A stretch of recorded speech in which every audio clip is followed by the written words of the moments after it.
दिल्ली का सिंघू बॉर्डर वो जगह है जहां से किसान आंदोलन ने तूल पकड़ा था। आज भी वहां माहौल गर्माता हुआ नजर आया। सिंघू बॉर्डर की जमीनी हकीकत जानने के लिए देखिए हमारे संवाददाता दिवाकर मिश्रा की ये खास रिपोर्ट। सरकार और किसानों के बीच गति अवरोध अभी भी खत्म होने का नाम नहीं ले रहा है। हालांकि कई बैठकें हो चुकी हैं, लेकिन सभी बेनतीजा रही हैं।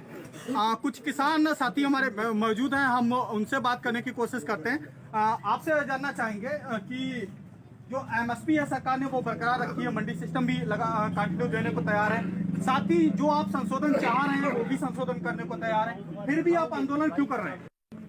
देखिए, आज के हालात में है कि अभी हम नजफगढ़ में या दिल्ली में या गुड़गांव में या रोहतक में या सोनीपत में जहाँ भी मंडी में किसान अपना सामान लेके जाता, चाहे पंजाब हो चाहे राजस्थान हो, उनको जो रेट सरकार का था वो नहीं दे रहे थे। पूरा उनका जो 5 किलो भी उनका सामान बचता था तो उसको वापस कर देते थे। हाथ में है कि अभी हम नजफगढ़ में या दिल्ली में या गुड़गांव में या रोहतक में या सोनीपत में जहाँ भी मंडी में किसान अपना सामान लेके जाता, चाहे पंजाब हो चाहे राजस्थान हो, उनको जो रेट सरकार का था वो नहीं दे रहे थे। पूरा उनका जो 5 किलो भी उनका सामान बचता था तो उसको वापस कर देते थे।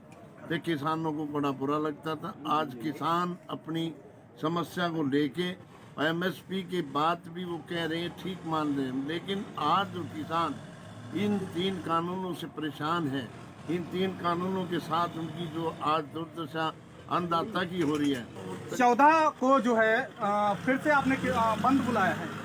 आगे क्या कुछ रणनीति है 14 के बंद को लेकर?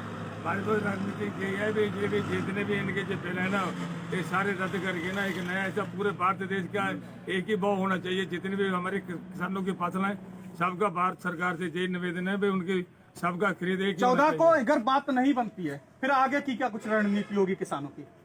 जो कागज साफ है उसमें 3 बातें लिखी हुई है ना, वो 3 बातें मटा के कागज साफ चाहिए इनको। आप लिखेंगे जी सरकार एमएसपी और मंडी सिस्टम देने को तैयार है, फिर भी आप राजी नहीं है। अभी आगे आप क्या क्या एक्सपेक्ट करते हैं सरकार से कि क्या होना चाहिए? जो जमींदार के हक में कानून पास होगा तो जमींदार मानेगा। जैसे अभी अपनी मनमानी सरकार कर रही है उस हिसाब से जमींदार नहीं मानेगा। और चाहे जमींदार को कितने ही दिन आंदोलन करना पड़े सरकार के खिलाफ, जमींदार उतने ही दिन तक यहीं ऐसे ही बॉर्डरों पे आंदोलन करता रहेगा। कई राजनीतिक पार्टियां जो हैं उन्होंने अपना समर्थन दिया इस आंदोलन को। आपको नहीं लगता है वो अपनी कहीं ना कहीं राजनीति चमकाने की कोशिश कर रहे हैं किसान आंदोलन से हटके?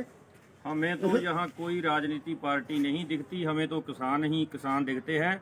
तो आप मेरे भाई से सवाल पूछ रहे थे भी किसान का कोई मतलब नहीं है वहाँ टूल प्लाजों पर, और मैं इस सरकार से पूछना चाहता हूँ कि हमारी किसानों की जमीन पर भी तो कारपोरेटों का कोई हक नहीं है। सरकार जो है सुधार ना करे, तीनों कानूनों को वापस क्यों ले? देखिए, जब तक इसको अध्यादेश को वापस नहीं लेगी तब तक तो ये हमारा सर नहीं, आप सुधार क्यों नहीं चाहते हैं? ये क्यों चाहते हैं कि वापस ही ले? देखिए, वापस ले और दोबारा से इसको पार्लियामेंट लेकर के जाए, अमेंडमेंट बिल लेकर के आए, तभी हम नहीं, बिल तो लेके आई है ना सरकार ने पास भी करा है। इन शर्तों को ऊपर हम किसान जो है वो कोई तैयार नहीं है। सरकार ने पास एक तरफा करा लिए हैं। आज जो सरकार आवाज उठा रही है कि सभी पार्टियां एक साथ होकर के किसान को आपको लगता है कि सरकार ने एक तरफा इन बिलों को पास करा दिया है? बिल्कुल। इसमें अगर एक तरफा नहीं करवाया होता तो क्या आज पूरे हिंदुस्तान का किसान आज दिल्ली को चारों तरफ से घेरता क्या? अगर बातचीत की होती।